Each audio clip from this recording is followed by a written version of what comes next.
Oh, fuck, Saya.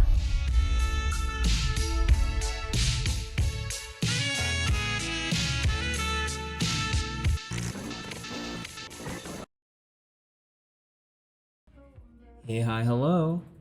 It's your favorite girl, Sam. Today, we're going to be talking about the early 2000s movie. Wait, 1 second.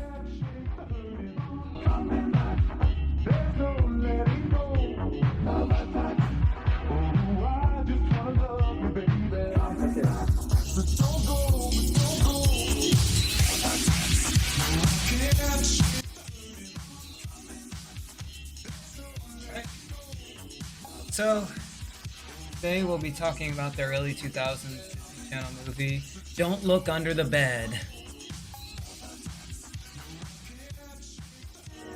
Frances McCullend is being framed by the boogeyman. The only one who can help her is an imaginary friend named Larry. Thank you very much, thank you very much. Yeah.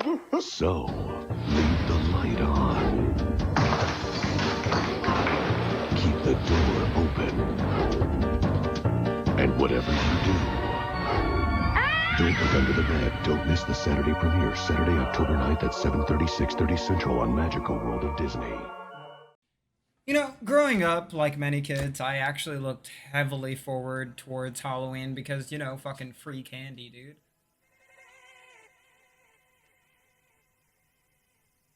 Like, you just go to people's houses and get free candy.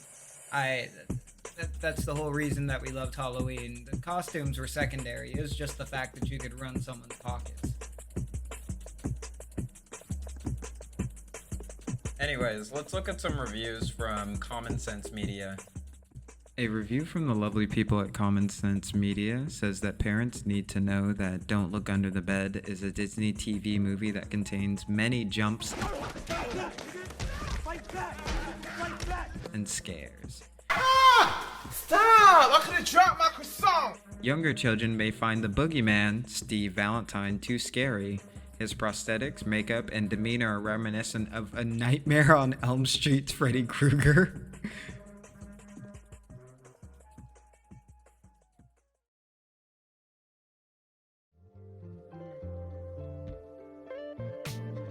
The movie starts with an extremely 80s pan across the city, like we're about to start an early season of SNL. In my dreams, it felt like someplace else. Then we're introduced to the main character, Francis, played by Aaron Chambers. Francis?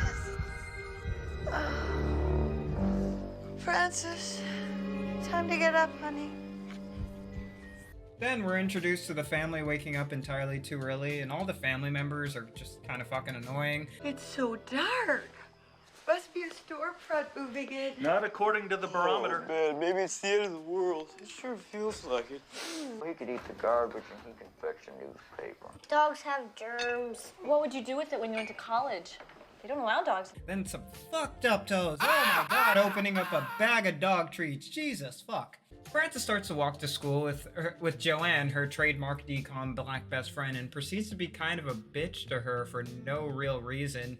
I mean, she just pointed out that the clocks were set back 3 hours this morning. Did I tell you that our alarm clocks went off 3 hours early this morning? It's so weird. Well, it's only weird because you don't have a logical explanation for it. Then they notice dogs on a roof.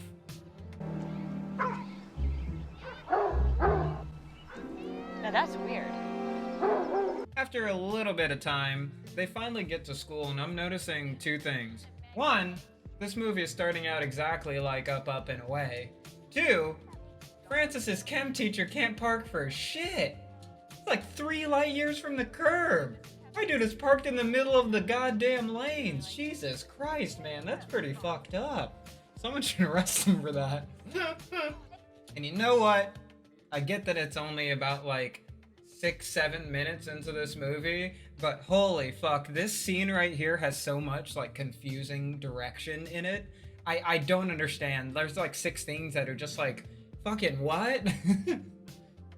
Okay. Number 1, he goes, upon making eye contact. Then they start holding hands, like what? Why is that guy staring at us?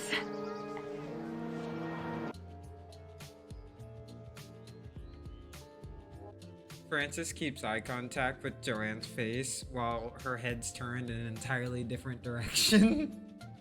Like a non-verbal confrontation. What guy? What guy? And then Joanne starts blinking in Morse code. So, eggs start coming from what the movie wants you to believe is the top of the school.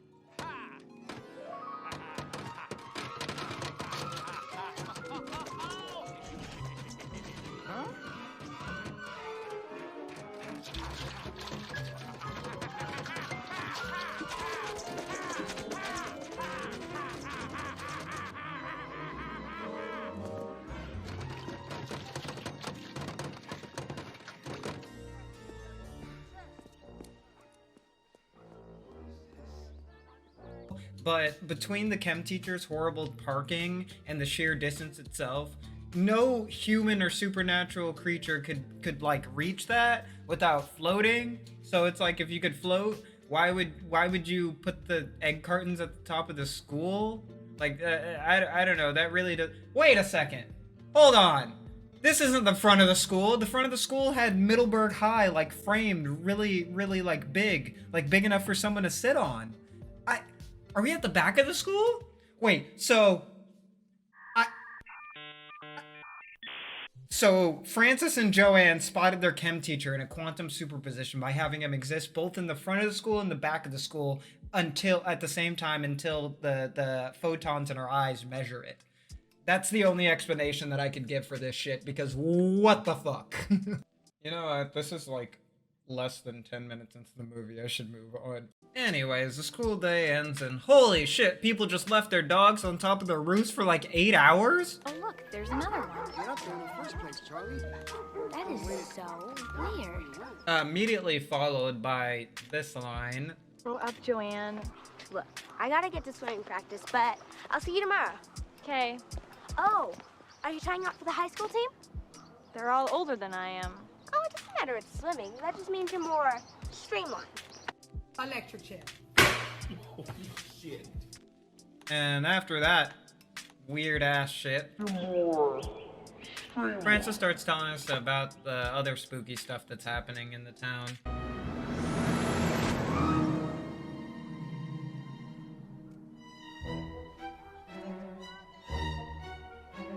Strange things were happening that day all over Middleburg. Someone put a little gelatin in the school swimming pool.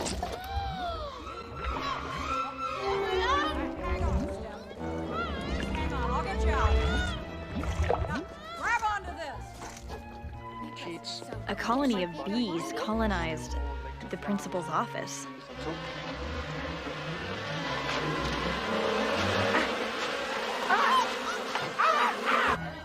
School buses developed unexplained leaks.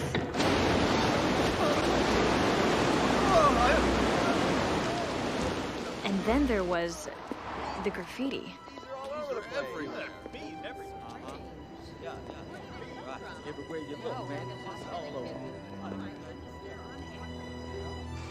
Nobody knew who was responsible. Nobody knew who to blame.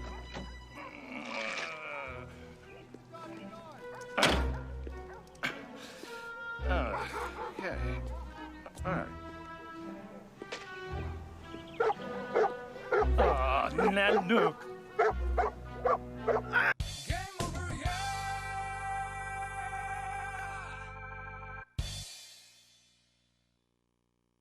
And I want to point out that this movie likes to use Dutch angles whenever spoopy stuff is happening.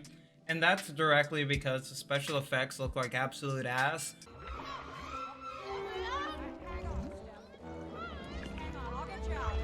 But to directly contrast that, the practical effects look pretty damn good.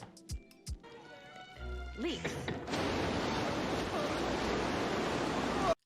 So, we made it through that weird first day, and in the second day, Francis's dad starts acting like a serial killer. What happened to all the gelatin? I was want to make my wiggly fruit thing for dinner tonight? So she takes a fucking 120 milligram edible. If I thought it was strange at home, school was even stranger.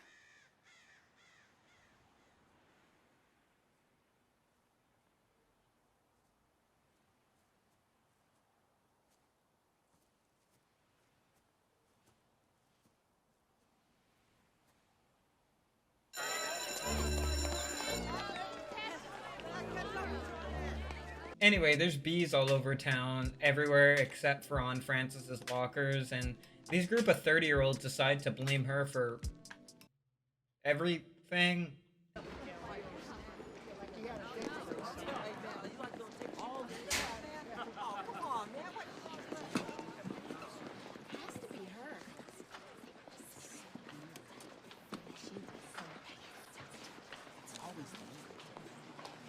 I'm telling you, she's the one that did it.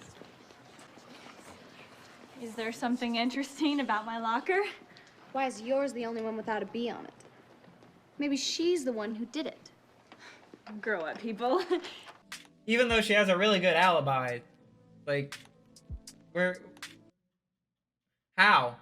Then we're finally formally introduced to Larry Houdini, the man himself, played by Ty Hodges II.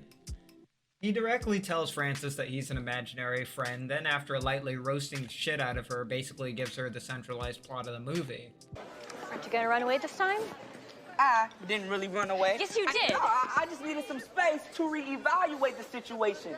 I didn't know you could see me. Why wouldn't I be able to see you?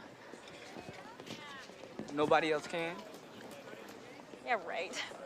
All right. Well, what's your name anyway? Houdini. Larry. Oh, I guess you were almost named after Harry Houdini. That's really funny. It's better than being named after Francis Bacon. I don't like bacon. Well, Houdini's not even a real name. I'm not a real person. I'm an imaginary friend. Thank you very much. Thank you very much. Yeah, yeah. Woo. Well, that's really cute, but I do not have an imaginary friend. Did I say I was your imaginary friend? I don't think so, Miss Francis. Boom. Roasted. Holy fuck, there are some old-ass students here. Anyways, Frances is called into the alpha male principal's office. Frances McCausland to the office, please. Frances McCausland to the office.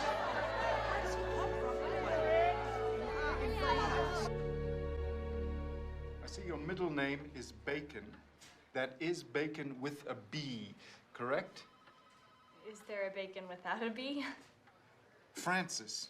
But he apparently wasn't able to dominate the conversation despite the numerous tigers all throughout his room. Francis literally sprints out of the classroom and assaults someone after seeing Larry for 2 seconds. Well, there he is. He's right there. Hey. Whoa. Come here, you. Francis. So, like, they decide to call her mom in, and I'm only including this because the mom sounds like Reverend Stroop. I'm sure it is all simply a misunderstanding, honey. But, Francis, I was just thinking about something Ms. Riedel said, you know, about repressed anger. Oh, Mom, no. Is there anything you're... Sweetie, you got some beer foam on your lip. Oops, I forgot how ticklish you are. Oh, I forgot again. You are so cute. Also, this scene is kind of fucking hilarious because Francis's older brother, Bert, walks into his parents arguing in the living room and just sits down in the middle of them and starts watching TV. Someone is controlling the minds of children all over Middleburg, telling them to egg cars and set clocks So back. you're saying that someone is coming into this house to control our children's minds. How could they do that? So remember, my friends, when you're ready to make... What a fucking Chad. So Francis decides to go and harass Larry while he's chilling out, maxing, relaxing, all cool, you know, shooting some b-ball outside of the school. And then, I'm not too sure why they directed one of the 2 black people on the cast to make monkey noises, but Here it is. It's like I see these monkey bars.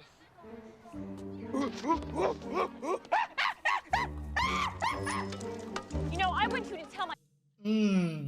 Thanks, Disney Channel. We really needed that. Black spear chucker piece of shit! So the main purpose of the scene is to basically give exposition on what Larry is and why he's here. Le livre de boogie.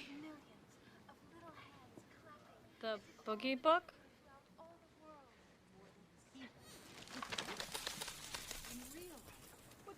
By who? By Guy in Head.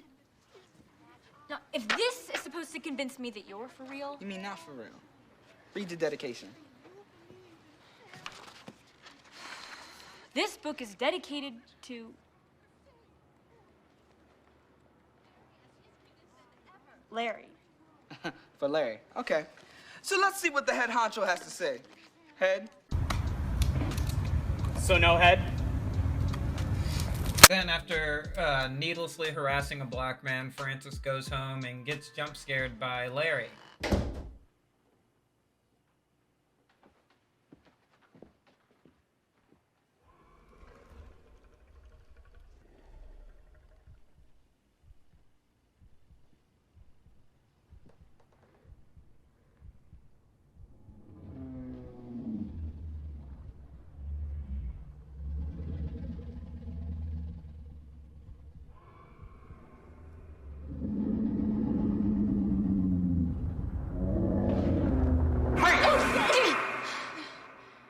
Larry! He's not under there. Now. And something strange happens here. Hey man, don't you recognize me? How do you know Darwin? Darwin's imaginary friend? I didn't know that was your brother. I don't understand why he doesn't believe in me anymore. Oh, well, look, I told him a long time ago. You did it. That's why. That's why you told Darwin to stop believing in me. To show him you knew more than he did. No, he needs to believe in his doctors, okay? Something real? Why didn't you give him some of your bone marrow, huh? I wanted to help him, and the doctor said Bert was the only one who could do it. I bet that was a relief. No, I wanted to do it. Safe! Larry! No, don't pretend with me, Fran. I know all about pretending.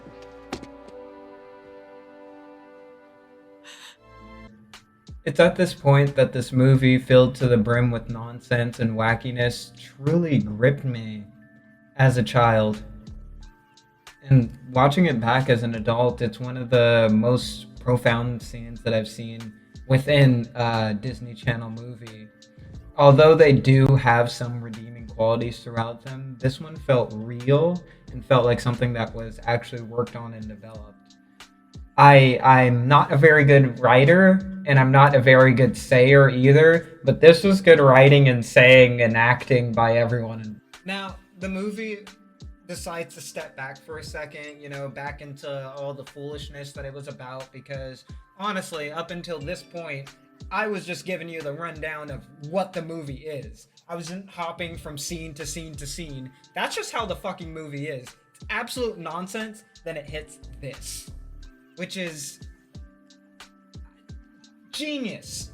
Genius, in my honest opinion, to have a movie with so much randomness held together by the glue of such a centralizing, normalizing, humanizing theme. You forget for a second that you're watching a movie about an imaginary friend and a fucking 13-year-old girl getting pranked, and you see an actual conflict come to head. But it's clear that in this scene, the feelings of hopelessness, cowardice, and righteous anger from two sides, essentially, of the same exact coin of attempting to protect Darwin, is amazing in this scene. I think about it a lot.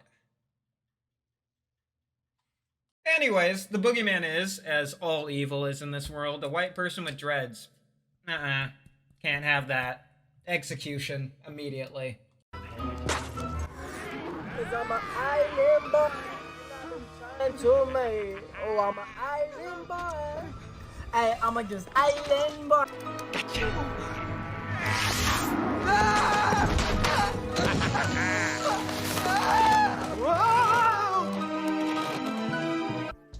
So, like, Frances gets blamed for an entire town-wide blackout because her lights are on, and it's like, wouldn't you blame, like, your city planner for this shitty, like, electrical grid routing? Like, why would everything shut down and turn on one random house? Why would you blame the why would you blame the homeowners for? I think it's because of the scientific fact that causation and correlation are like one-to-one the same exact thing. Then we get a little bit more backstory on Larry, followed by a pretty neat Mary Shelley's Frankenstein reference. Well, are you saying because you're imaginary that you can't ever die? I never have. Well, so what, you never get old? You just stay young forever like Peter Pan? Our friends grow up. Then, they don't need us anymore. So we go find new friends. Making new friends keeps you young, just like aerobics, tabo, tai chi, all that good stuff. Well, then why didn't you get a new friend when Darwin stopped believing in you? Because Darwin still needed me. Well, I'm going to pull the switch.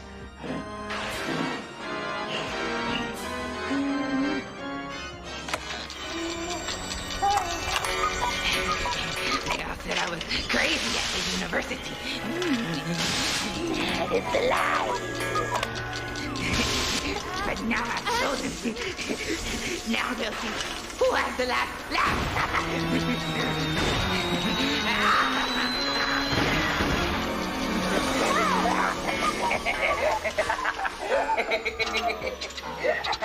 It's not funny. Sorry. Not sure who this is for. Maybe Addams Family fans as well. I don't know.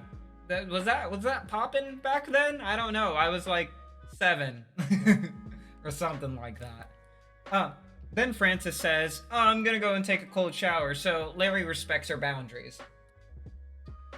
Oh, I checked my notes here. Oh, I meant I wish Larry respected her boundaries. No, he's apparently been hard chilling while she showered. Look, I'm gonna go take a cold shower. You know, maybe that'll wake me up from this nightmare. Oh, is that a zit? Girl, you need to take care of your skin. Great. I'm still dreaming. Over here. What are you doing in there? Just pausing to reflect. Get out! Okay, get out! It's creepy. Directly followed by a titty joke? That's a lovely little bust you have there. Oh, yeah, thank you. What the fuck? Why did you get so horny in the middle of this movie? It's for kids! So, naturally, as the events do go in this movie, Larry immediately goes into Frances's kitchen and starts making edibles he calls boogie goo. Okay, there's this recipe called boogie goo. Boogie goo? Mm-hmm. Sure, why not? Boogeymen love this stuff. It's gonna take me a while to get the ingredients, but... Why don't you try the supermarket? Imaginary food section. That is a good idea. Fran, you are so smart. And they're supposed to lure out the boogeyman because what does a white person with dreads like more than edibles? So, after watching Larry get lost in the sauce a little bit, Frances accuses him of being a boogeyman or turning into a boogeyman. What is going on with you, Larry? First your eyes, your fingernails. Now you're eating boogie goo. Look! I'm not turning into a boogeyman, okay? You got that? Don't go there. Don't go there, Frances. Larry. Realizing that, if anything, she's the sole reason as to why he would become one. Then we get, oh my fucking god, those teeth, what the fuck, Disney? Jesus Christ! So Larry starts partially bugging while Darwin gets yoinked by the kombucha-drinking, fish-loving, knotted, gnarly, and objectively moldy hair-having boogeyman. Boogie Goo, I think I must have spilled it on the kitchen floor. And you stepped in it. I didn't step in any boogie goo, okay? Then how did it get up here? Oh, now watch me die. You don't die like that again. That was once when I was Darwin? And naturally, this leads to a conflict between Frances and the emboogied Larry, leading Franny to a bit of an emotional breakthrough regarding her feelings towards her brother's illness and how helpless she felt throughout it. Look, I am not going to sit up here and do nothing, okay? You have no idea how hard it was when Darwin was sick and I couldn't do anything to help him. And you told him he should stop believing in me. You were a big help then, Fran. Why are you being so mean? What do you expect? I'm turning into a boogeyman, okay? Okay, Francis?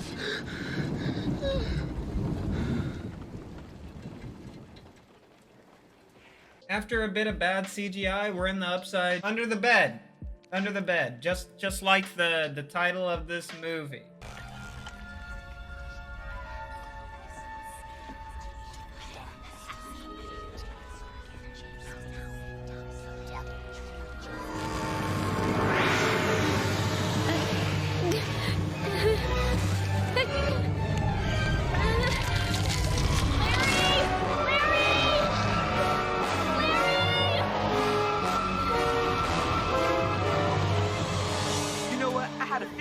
Following me, especially when you started yanking my cord. The Boogie world looks like straight up nightmare fuel, and I would know I had a lot of nightmares.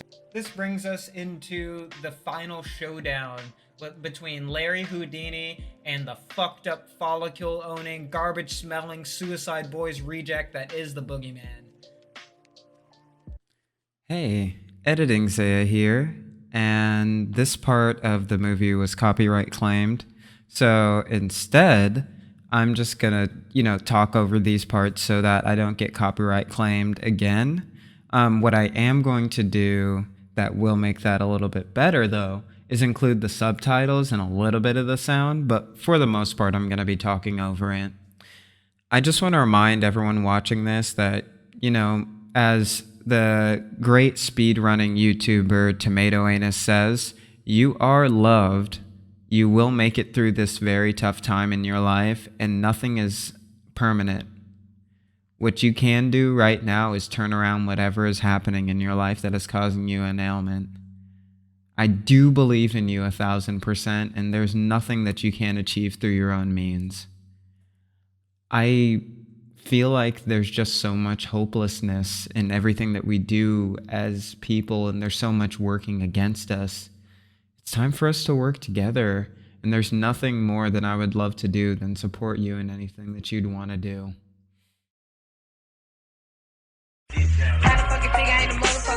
All these niggas be jocking me.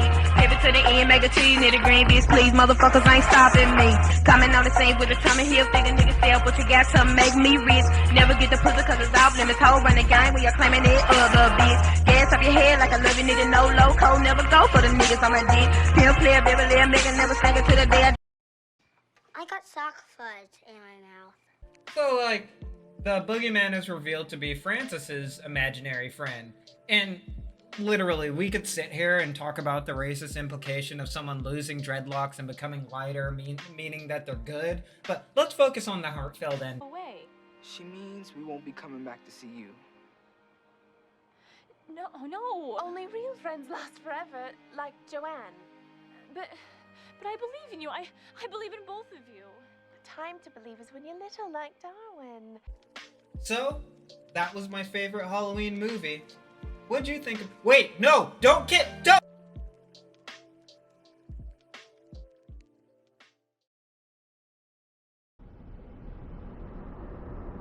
So, it's the spookiest time of the year, and you decided to click on my video. Thank you for that. I appreciate it. I'm really fucking baked. I shouldn't be.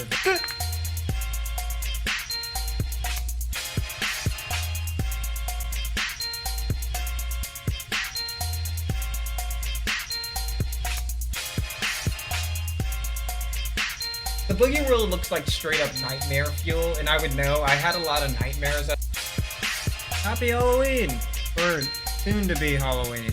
Or could have already passed by the time I finished editing this video. Oh.